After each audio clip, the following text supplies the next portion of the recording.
বাচ্চাদের শেখানোর জন্য হলেও প্রত্যেক মায়ের বলা উচিত, যখন তোমাদের বাবা বাসায় ফিরবে তখন সবাই মিলে হাসি মুখে এগিয়ে গিয়ে তাকে জড়িয়ে ধরো, বলো আমরা তোমায় অনেক ভালোবাসি। তোমাদের বাবা সারাদিন রোদে পুড়ে ঘামে ভিজে ক্লান্ত শরীরে ঘরে ফেরেন শুধু তোমাদের মুখে হাসি দেখার আশায়। তিনি হয়তো বলেন না, চোখে জল রাখেন না, কিন্তু তার নিঃশব্দ প্রতিটি মুহূর্তে ভালোবাসার স্পর্শ লুকিয়ে থাকে। বাবারা তাদের ভালোবাসার শব্দে নয়, কাজে প্রকাশ করেন। বাচ্চাদের বলুন, তোমাদের স্কুল ফি সময় মতো দেয়া, রাতে না খেয়ে তোমাদের পেট ভরানো, ঘুম ভেঙে তোমাদের ঘুমাতে দেখা, এসবই তাদের না বলা ভালোবাসার ভাষা।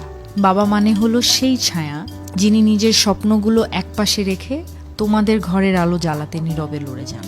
তোমরা যদি তাকে একটু ভালোবাসা দাও, একটু হাসি মুখে পাশে থাকো, সেটাই হবে তার সব ক্লান্তির সবচেয়ে বড় প্রাপ্তি। বাবা কেবল একজন রোজগার করা মানুষ নয়, তিনি একটি পরিবারের নীরব আশ্রয়, যিনি তার ভালোবাসা লুকিয়ে রাখেন ত্যাগের আড়ালে।